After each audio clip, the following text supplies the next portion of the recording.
کہ رب اس بندے کو یاد کر رہا ہوتا ہے۔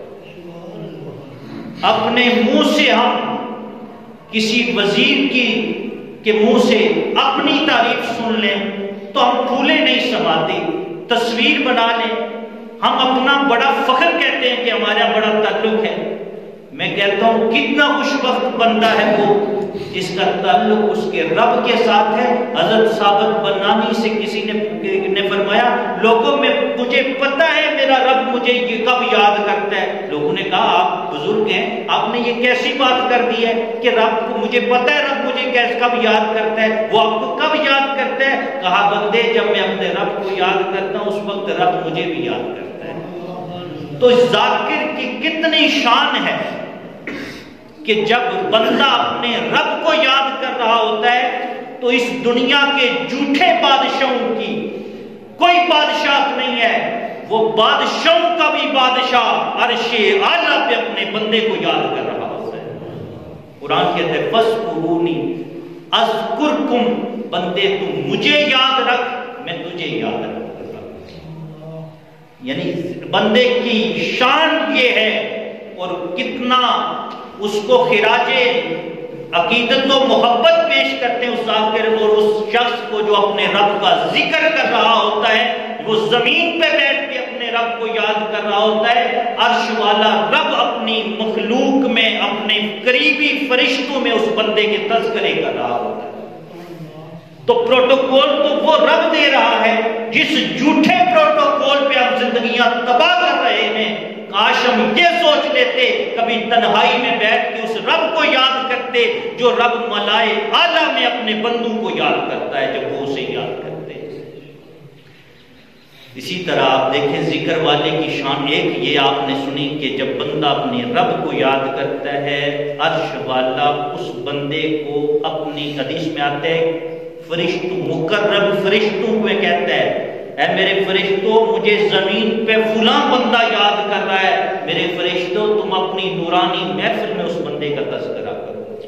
میں کہتا ہوں کتنی شانیں ہیں اللہ کو یاد کرنے والے بندے کی کہ بندہ زمین کے اس فرش پہ بیٹھ کے اپنے رب کو یاد کر رہا ہوتا ہے، عرش والا عرش کی نورانی مخلوق میں اپنے بندے کے تذکرے کر رہا ہوتا ہے۔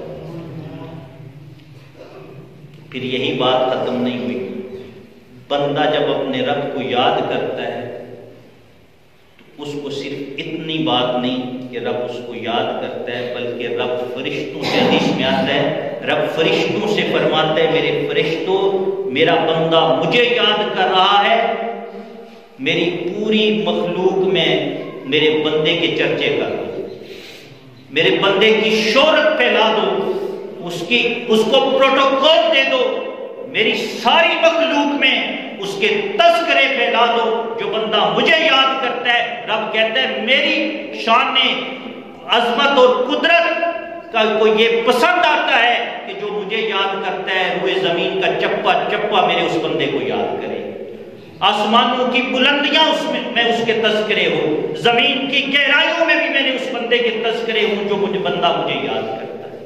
اللہ کے ذکر کے سے جب بندہ داخل ہوتا ہے، جب اس کو یاد کرنے لگتا ہے، پھر رب اپنے بندے سے اپنی رحمتوں کا نزول کرتا ہے، پھر فرشتوں کے جرمٹ میں اس پہ نازل ہوتے سکینت نازل ہوتی ہے۔ حدیث میں آتا ہے رب کے فرشتے زمین میں گھوم رہے ہوتے اور تلاش کر رہے ہوتے کہاں اس کے بندے بیٹھے اور اسے یاد کر رہے ہوتے ہیں۔ جب کوئی مجلس دیکھتے ہیں وہ سارے فرشتے زمین پہ اس مجلس کے اوپر اپنا سکون اور تسکین لے کر نازل ہوتے ہیں اور پوری مجلس کو اپنے گھیرے میں لے لیتے ہیں اور آسمان تک وہ فرشتے اس مجلس کو گھیرے میں لیتے ہیں۔ جب مالک کی بارگاہ میں جاتے ہیں رب پوچھتا ہے میرے بندے کیا کر رہے تھے؟ وہ فرشتے کہتے ہیں مولا تجھے یاد کر رہے تھے۔ کہا کہ انہوں نے مجھے دیکھا ہے؟ کہا رب دیکھا نہیں ہے پر ذکر تیرا ہی کر رہے تھے۔ رب پوچھتا ہے بتاؤ وہ کیوں کر رہے تھے؟ کہا تیری جنت میں داخل ہونے کے لیے وہ تجھے یاد کر رہے تھے۔ انہیں رب پوچھتا ہے انہیں جنت کو دیکھا ہے؟ کہا نہیں۔ یا اللہ انہیں دیکھا نہیں ہے پر پھر بھی تیری اس جنت کے اصول کے لیے وہ تجھے یاد کر رہے تھے۔ رب بھی پوچھتا ہے فرشتوں تو ڈر رہے تھے؟ فرشتے کہتے ہیں یا اللہ وہ دوزخ سے بھی ڈر رہے تھے۔ اور رب فرماتا ہے میرے فرشتوں تم گواہ ہو جاؤ میں نے سب کو معاف بخش دیا ہے۔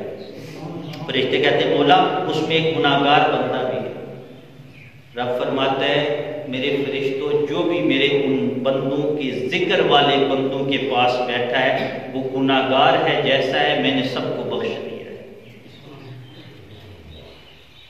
ایک بزرگ تھے نا، انہوں نے یہی بات کہی کہ خواجہ امین رحمۃ اللہ تعالی، امین شاہ رحمۃ اللہ تعالی، انہوں نے نیک لوگوں کے پاس بیٹھنے کی فضیلت بیان کرتے ہوئے فرمایا کہ اللہ اس نسبت کے صدقے سے گناہگاروں کو بھی بخش دیتا ہے۔ کسی بندے نے کہا کہ یہ تو نہیں ہو سکتا کہ کام کوئی اور نیک کرے اور اس کے تعلق سے کوئی بندہ بخشا جائے اور کام نہ کرے۔ آپ نے فقیر تھے، فقیر کے سمجھانے کا انداز بھی اپنا ہوتا ہے، آپ خاموش ہو گئے۔ آپ نے اتنے میں اپنے خادم سے کہا کہ گرمی ہے، پکھی لے آؤ اور مجھے پکھی کرو، ہوا دو، گرمی سخت ہے۔ تو وہ پکھی لے کر خادم حاضر ہوا، وہ جو سوال کرنے والا تھا وہ پاس بیٹھا ہوا تھا۔ وہ پکھی ایسے ہلا رہا تھا، ایسے ہلا رہا تھا، اور آپ نے اس تھوڑی دیر بعد پوچھا اس سے کہ آپ کو ہوا لگ رہی ہے؟ اس نے کہا جی ہوا آ رہی ہے۔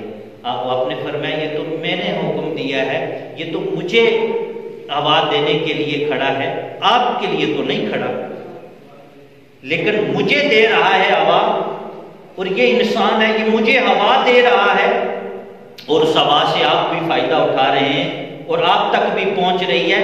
بھلا یہ مجھے بتائیں کہ کوئی ذکر خدا کا کر رہا ہو، وہ گناہگار ہو جیسا بھی ہو، اس ذاکرین کی مجلس میں بیٹھا ہو، رب تو بہت سخی ہے، اگر اس بندے کی پنکھا جوڑنے سے تجھے بھی فائدہ پہنچ رہا ہے، وہ رب کی یاد کرنے والوں کے پاس جب بندہ بیٹھتا ہے تو رب تو بہت سخی ہے اس بندے سے بھی زیادہ، وہ تو اس جو گناہگار بھی اس میں داخل ہوتا ہے رب اس کو بھی اپنی رحمتوں میں لے گا۔ تو ذکر کرنے والوں کی اللہ تعالیٰ کی بارگاہ میں بڑی شان و عظمت ہے، اور ذکر کی طرف توجہ بھی رہنی چاہیے۔ اور دوسری بات ہے، آج کل آپ دیکھیں کہ مہنگائی کا زمانہ ہے اور لوگ بھی پریشان ہیں، اور دوسری طرف ایک اور چیز ہے کہ سکون کے لیے ہم کوشش کرتے ہیں کہ سکون ملے۔ دیکھیں دوسرا ذکر کا فائدہ یہ ہے، ایک ذکر کا فائدہ میں نے آپ کی خدمت میں ذکر کیا کہ ذکر کرنے سے اللہ اس بندے کی کو اپنی نورانی میں، دوسرا یہ ہے کہ اس پہ اپنی رحمتوں کا نزول کرتے ہیں۔ تیسرا ذکر کا فائدہ ہے وہ یہ ہے جو میں ابھی آپ سے کہ سکون کی تلاش ہم کرتے ہیں، اور ہم دیکھیں بڑی بڑی گاڑیاں لے لیں تو کہے جی کہ بڑی گاڑی میں سکون ہے، کوئی بڑے بنگلے کوٹھی میں سکون ہے، کوئی زمین جائیداد کے اندر سکون ہے۔ اگر جن لوگوں کے پاس یہ چیزیں ہیں پھر بھی سکون نہیں ہے، بنگلہ ہے سکون نہیں ہے، گاڑی بہت اعلیٰ ہے سکون نہیں ہے، زمینیں جائیدادیں بے شمار ہیں سکون نہیں ہے، آنکھیں زمینیں جائیدادیں ہیں بھی آنکھیں سیر نہیں ہو رہی، سکون زندگی کا پھر ان کے پاس بھی نہیں ہے۔ تو پھر والا یا اللہ سکون تو نے کہاں رکھا ہے، الا بذکر اللہ تطمئن القلوب، کہ اللہ کی یاد کرنے میں دلوں کو سکون ملتا ہے۔ سکون بندے کے اندر ہے، جب اندر سکون نہیں ہے تو باہر کی چیزوں میں سکون ہو نہیں سکتا۔ سکون جب بھی پھوٹتا ہے تو اندر سے پھوٹتا ہے، اگر اندر سکون نہیں ہے تو باہر بے شک کچھ بھی ہو جائے تو سکون نہیں آ سکتا۔ باہر سے سکون آپ کو چیزیں نہیں دے سکتی جب انسان کا اندر سکون میں نہیں ہے۔ کسی انسان نے بڑی خوبصورت مثال دی ہے، اس نے کہا تمہیں پتہ ہے بہت تیز بارش ہو رہی ہو، ایک کنویں میں بوندیں پڑ رہی ہو، باہر بہت نالے جا رہے ہیں، لیکن کنواں اس بارش کے پانی سے بھرا نہیں جاتا۔ جب اس کنویں میں دیکھیں گے تو وہ تو تھوڑا ہی پانی ہوگا، باہر تو نالے بہ رہے ہیں، کنواں تب بھی بھرے گا جب اس کے اندر سے پانی آئے گا زیادہ تو کنواں بھرے گا، باہر سے نہیں۔ اس فقیر نے یہ مثال دی کہ یارو باہر کی سے تم سکون تلاش کر رہے ہو، باہر کی آرائشوں اور سول تمہیں زندگی کا سکون نہیں ہے۔ اے بندے جب بھی تو سکون تلاش کرے گا تیرے اندر سکون ہے، جب تو اندر سے سکون کو تلاش کرے گا، تیرا اندر جب سکون والا ہو گیا تجھے زندگی کا سکون مل جائے گا۔